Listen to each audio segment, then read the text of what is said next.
Hello and welcome to information about the reboot of the STEMfest. The original STEMfest began in July and lasted for a week. It was very successful, with many young people in the southeast attending. The aim of this presentation is to provide you with information about what's on offer, what you might need to prepare to enable this reboot to be as successful for your young people as the previous one was. Like the original STEMfest, the event of the rebooted version is in 3 sections. The STEMfest will start on the 28th of September, but on the Monday there will only be the careers stand and the workshop areas. On Tuesday, the 29th of September, and only on this day, will be the Deep Sea Ocean Lab science show presented by Greg Foote, who some of you will know as a YouTuber and a previous BBC presenter. The show lasts for about 50 minutes and requires no preparation. The careers area and the workshops will be available, as I said, for the whole of the week. The careers stand is an opportunity for young people to find out about career information. Hidden within the career area are Gatsby Benchmark 1 information about the careers market. There are also a number of different STEM-based careers and videos about routes and the opportunities that these different routes provide for our young people. We recommend that you download the scavenger hunt activity sheet first that will support your young people through this activity. There are workshops in science, technology, engineering and maths, and they take the form of detailed sessions and have different time lengths and also different preparation. I will discuss the preparation elements of these in a little while. Greg will take all who watch to the bottom of the ocean and we'll look at a range of linked curriculum material. Biology is obviously one of the strongest areas, and interactions, independence and ecosystems are covered, as is photosynthesis. This is an activity where there is no preparation for teachers.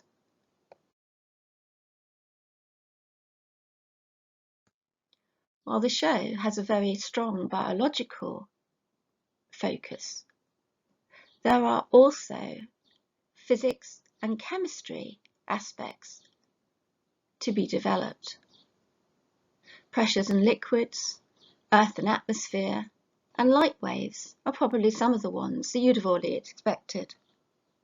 But within this material is opportunities to think about working scientifically, the costs versus the benefits of scientific exploration, remote sensing equipment, as well as ethical sample collection.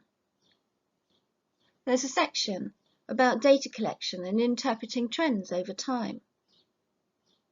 In addition, there's chemical changes with some balancing equations, recycling, and also issues of what happens when you go so deep with the bends. This material will develop a range of scientific opportunities for children and young people in STEM-based subjects. One of the advantages of a real career fair is the opportunity for young people to wander and talk. However, we know that some young people find this quite a stressful experience. We wanted to provide Gatsby information so that by wandering around this virtual experience, information about career statistics and STEM-based opportunities are provided for the young people. So as they put their cursor on the different people within this picture, did you know facts or information about the local environment from a careers point of view are presented to the young people? As they hover over the different sections, different information is provided, as we will see in the next slide. The careers fair is the nearest that we can get to a real life experience, but in some ways is safer for young people because they're in control and they can access this in their own way. A scavenger sheet will prompt them to ensure that they make the most of the different stands. When the cursor is placed over a stand, it enlarges, enabling video material, key facts and information to be provided on a range of different STEM-based learning opportunities, supporting schools with the Gatsby benchmarks.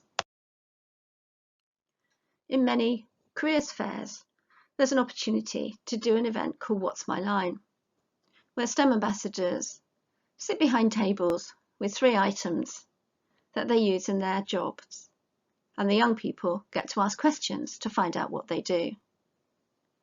What's My Job is the virtual experience that hopefully does the same thing.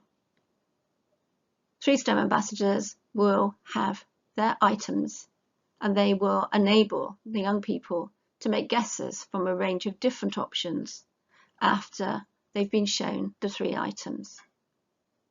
The material then goes on to enable the STEM ambassadors to talk about a typical day in their life. Again, opportunities are given to guess what their role might be. The final part of the What's My Job is where the STEM ambassadors provide information about their job and also career pathways. There are multiple What's My Job experiences provided for the young people. There is a downloadable worksheet that will help record their guesses if required. There is no additional preparation needed by teachers for young people to undertake this activity. One of the joys of rebooting the STEMfest is the ability to use the analytics from the first event to improve the opportunities in the second. There are still science, technology, engineering and mathematics workshops, but we've reduced the number. The activities still contain a narrative sheet which will give you an understanding of the key stage, the length of the activity, both on screen and by follow-up, and whether you need to prepare any additional resources for these experiences.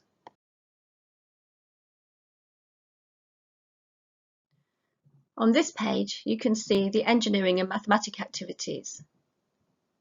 Many of the engineering have mathematics in them, and the 3 coloured in yellow are not because they're more challenging from an equipment point of view, but because there's a range of different opportunities within them. Look at the narrative sheet for more opportunities and information. To help busy teachers, we have provided a preparation list. Many of the workshops have activity sheets that support the activity. Some of these provide an opportunity to undertake some of the activities in a non-virtual way, showing pictures and activities for those young people who haven't got access to electronic devices continuously. This slide provides more information about our colour coding.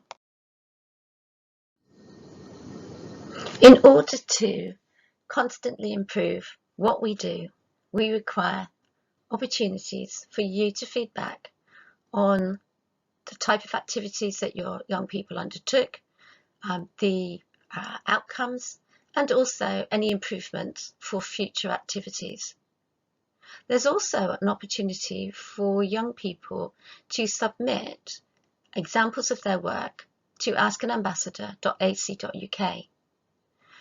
These will be judged by STEM ambassadors and prizes will be awarded.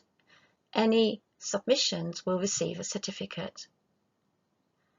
The Ask an Ambassador website also can be used if young people come up with questions and you want to ask an expert to answer them. It's a safe site, and the questions will be submitted from us to the ambassadors, who will submit them back to us, and we will then return them back to you. At no point would we require young people to email STEM ambassadors directly.